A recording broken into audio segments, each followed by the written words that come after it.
নমস্কার, আপনারা দেখছেন ভিশন প্লাস নিউজ। সঙ্গে রয়েছে আমি দিশা। সল্টলেকের আনন্দলোক হাসপাতালে আজ সকালে বিধ্বংসী আগুন লাগে। সূত্রের খবর, 10:15 নাগাদ এই অগ্নিকাণ্ডের সূত্রপাত এবং তারপরেই কিন্তু হাসপাতাল যে চত্বর, সেই হাসপাতাল চত্বরে কিন্তু একেবারে চাঞ্চল্যকর পরিস্থিতির সৃষ্টি হয়েছে। কার্যত একেবারে উত্তপ্ত হয়ে উঠেছে হাসপাতাল চত্বর।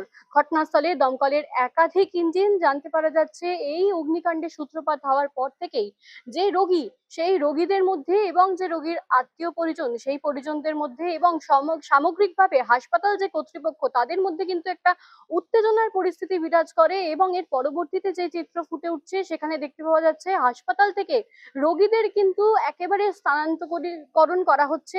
এক হাসপাতাল থেকে অন্য হাসপাতালে স্থানান্তর করা হচ্ছে। এবং এই ঘটনার জেরে যে বিষয়টা বারংবার গুরুত্বপূর্ণ হয়ে উঠে আসছে, তা হচ্ছে রোগীদের যে সুরক্ষা, তা নিয়ে কিন্তু একটা প্রশ্ন থেকেই যাচ্ছে যে সামনে 2026-এর বিধানসভা নির্বাচন, আর তার আগেই রোগীদের যে সুরক্ষার বিষয়, তা নিয়ে কিন্তু এক বড় প্রশ্নচিহ্ন আবারও থেকে গেছে। এবং এই ঘটনার জেরে কিন্তু দেখতে পাওয়া যাচ্ছে যে সমগ্র যে হাসপাতাল এবং রোগীদের মধ্যে কিন্তু বীভৎসভাবে যে একটা আতঙ্কের পরিবেশ, তা কিন্তু সৃষ্টি হয়েছে। এবং এই ঘটনার যে সূত্রপাত, তার যে ঠিক কি কারণে, শর্ট সার্কিট নাকি এর পেছনে জড়িয়ে রয়েছে অন্য কোনো কারণ, তা কিন্তু এখনো খুঁজে বার করা সম্ভব হয়নি। ঘটনাস্থলে একাধিক দমকলের যে ইঞ্জিন, তা রয়েছে এবং আগুন নেভানোর কাজ কিন্তু অত্যন্ত তৎপরতার সঙ্গে করা হচ্ছে। এবং এই ঘটনার পেছনে যে সূত্র, তা কিন্তু খুঁজে বার করার চেষ্টা চালানো হচ্ছে পুলিশ এবং দমকল বাহিনীর পক্ষ থেকে। কি ঘটনাস্থল থেকে বার্তা উঠে আসছে, এই বিষয় সম্পর্কে শোনাবো। আমাদের 9:30টার সময় আমাদের একটা মাসি ওইখানে ঝাড় দিচ্ছিলেন ক্যাটল্যাবে ফার্স্ট ফ্লোরে।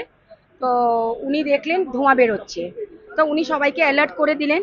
তো অ্যালার্ট করার সাথে সাথে আমাদের যে মেডিকেল প্যারামেডিকেল যে স্টাফরা আছে, ওরা কুইক ডিসিশন নিলেন। একজন দমকলকে ফোন করলেন, আর বাকি সবাই, আমাদের 44 পেশেন্ট ভর্তি ছিলেন, ওদের সবাইকে আমরা আমাদের সেফলি আমরা শিফট করেছি CKCL এ। তো কোনো ফ্যাকাল্টি নেই, কেউ ইনজিওর্ড নেই, even the patient, even the staff, সবাই একদম ঠিক আছে। 1 ঘন্টা পরে যখন দমকল আসে, তখন জানা যায় ওর কাছে জল নেই। এই 15 মিনিট আগে বাকি দুটো দমকল এসছে, কিন্তু তার আগে আগে ফায়ার একদম কন্ট্রোল হয়ে গেছিল। আগুনটা ছড়ায়নি, সব থেকে ঠাকুরের কৃপা কি আগুনটা ওই ক্যাটল্যাব থেকে বাইরে ছড়ায়নি। তো এমনি কোনো মেটেরিয়াল কোনো লোকসান হয়নি। পেশেন্টরা সব সেফ আছে, পেশেন্ট সব CKCL এ আছে, আমাদের স্টাফ সব ঠিক আছে। আর আমাদের ফায়ার দমকল যখন এলেন, তখন উনি বলেছেন কি ধোঁয়াটাকে সাবসাইড হতে অ্যাটলিস্ট 24 আওয়ার্স লাগবে। আমি संयुक्ता झाझड़िया, সেক্রেটারি আনন্দ। হয়েছিল বলতে, আমরা সকালবেলা এখানে টিফিন করতে আসি, তো তখন দেখা যায় যে পিছন থেকে ওই জানলা থেকে একটু এসির ওখান থেকে আগুন বেরোয়। তো ওখান থেকে আগুন বেরোনোর পরেই মানে তখনই তৎপর হয়ে যায়। তখন হবে 10টা 15-20 নাগাদ। 10টা 15-20 নাগাদ আগুনটা প্রথমে লাগে। তারপরে লাগার পরে এবার পিছন থেকে ধোঁয়া দেখা যায়। তো প্রথমে মনে হয়েছিল যে রান্না বান্নার ধোঁয়া। তারপর আস্তে আস্তে যে ভিতরে আগুনটা জ্বলার পরে এসি থেকে আগুনটা বেরোয়। তারপরে এই যারা স্টাফরা ছিলেন, তারা তাদের মতো অ্যাম্বুলেন্স দিয়ে অন্যত্র সরিয়ে নিয়ে গেছেন। এবং আমরা সকাল থেকে এখানে ছিলাম। আর আগুনটা মেনলি পিছন দিক থেকে লেগেছে, এবং ওইদিকে কিছুটা মানে ছিল।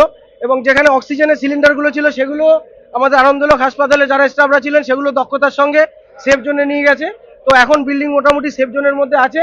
এবং পেশেন্ট কাউন্ট মানে কতজন পেশেন্ট এখানে ছিলেন, সেটা তো আমরা সঠিকভাবে বলতে পারবো না, যেহেতু আমরা ভিতরে ছিলাম না।